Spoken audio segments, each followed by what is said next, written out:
TLP సమావేశం ప్రారంభమైంది. ఈ సమావేశంలో తెలుగుదేశం పార్టీ అధినేత చంద్రబాబుని ఎల్పీ నేతగా కూటమి నేతలు ఎన్నుకోబోతున్నారు. ప్రస్తుతం పోతలపట్టు ఎమ్మెల్యే మురళీ మనతో ఉన్నారు. చెప్పండి, ప్రధానంగా అసలు చిత్తూరు జిల్లాలో ఎప్పుడు లేని రీతిలో దాదాపుగా ఉన్న స్థానాల్లో 12 స్థానాలు అట నిరకంగా తీసుకున్నారు. అంటే ఆకురాలే కాలం వస్తే ఆకు రాలుతుంది, పండు మాగే టైం వస్తే పండు మాగుతుంది. చూశారు, ఎదురు చూశారు. వైసీపీ అరాచకాల నుంచి ప్రజలకు ఎలా విముక్తి కలిగించాలన్నటువంటి ఆలోచన ప్రజల్లో రగులుతున్నటువంటి సమయంలో నారా చంద్రబాబు నాయుడు గారి నాయకత్వం, నారా చంద్రబాబు నాయుడు గారి లీడర్షిప్లో పవన్ కళ్యాణ్ గారు, బీజేపీ ఏ రకంగా సమర్థవంతమైనటువంటి పాలన అందించబోతుందన్నటువంటి విశ్వాసం కలిగిన తర్వాత ఒక చిత్తూరు జిల్లా ఏమింది, ఆంధ్ర రాష్ట్రం మొత్తం కూడా 165 స్థానాల్లో 3 పార్టీలకు సంబంధించినటువంటి ప్రతినిధుల్ని గెలిపించడం జరిగింది. ఇది రాష్ట్ర చరిత్రలోనే ఒక సువర్ణ అధ్యాయంగా మనం చూడవచ్చు. ఇక మీదట ఆ విధంగా గెలవగలరా? ఇంతకుముందు ఇప్పుడు లేని రీతిలో గెలవడం అనేది ఇప్పుడు ఇంకా ఎవరు కూడా ఈ రికార్డును బద్దలు కొట్టలేరన్నది నా ప్రగాఢమైనటువంటి విశ్వాసం. ఒకవేళ రికార్డును బద్దలు కొడితే మళ్ళీ తెలుగుదేశం బద్దలు కొట్టాలి, కానీ ఇంకొకరు ఆ రికార్డును బద్దలు కొట్టలేరన్నది ఒక ప్రగాఢమైనటువంటి విశ్వాసం.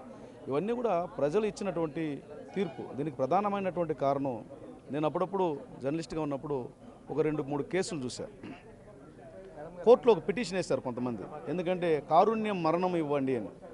అంటే ఏమని, బ్రతకలేకపోతున్నాము, అట్లనే చావడానికి ఆత్మహత్య చేసుకుంటే నేరం కాబట్టి చావడానికి మాకు మరణానికి అనుమతి ఇవ్వండి అని పిటిషన్ వేసుకున్నారు. అంటే ఈ రాష్ట్రంలో జగన్మోహన్ రెడ్డి పరిపాలనలో బ్రతకలేక, చావలేక, చస్తే వాళ్ళ కుటుంబ సభ్యుల మీద కూడా ఏమన్నా కేసు పెడతారన్నటువంటి భయంతో కారుణ్య మరణానికి అప్లికేషన్ పెట్టుకోవాల్సినటువంటి స్థితికి చాలామంది రావడం జరిగింది. అర్జీ పెట్టుకుంటే భయం, అర్జీ పెట్టేంత మొగడమైనా కొడతారు, కంప్లైంట్ చేస్తే భయం, కంప్లైంట్ చేసేంత మొగడమైనా కొడతారు, లేదంటే ఎదురు తిరిగితే భయం, జైల్లో వేస్తారు. ఇట్లాంటి ఒక విపత్కరమైనటువంటి పరిస్థితుల్లో ప్రజలు విసిగిపోవడం జరిగింది.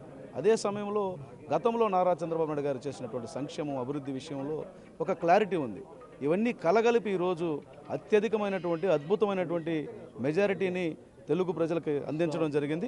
ఇది సువర్ణ అధ్యాయంగా నేనైతే అభివర్ణిస్తాను. రాయలసీమలో దాదాపుగా 52 స్థానాలకు సంబంధించి దాదాపుగా 46 స్థానాల పైగా సాధించి ఎట్లా తీసుకోవాలి?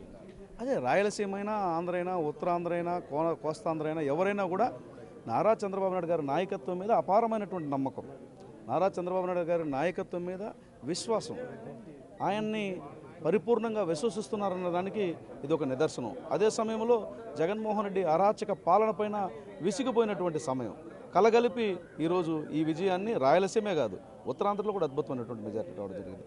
ఈ విజయాన్ని ప్రజలు ఆ విధంగా ఎంజాయ్ చేస్తున్నారు. సో జర్నలిస్ట్గా ఎమ్మెల్యే అయ్యారు. సో జర్నలిస్ట్ సమస్యలు గత 5 సంవత్సరాలు ఎక్కడెక్కడే ఉన్నాయి. సో వాటి పరిష్కారానికి ఎటువంటి కార్యాచరణ?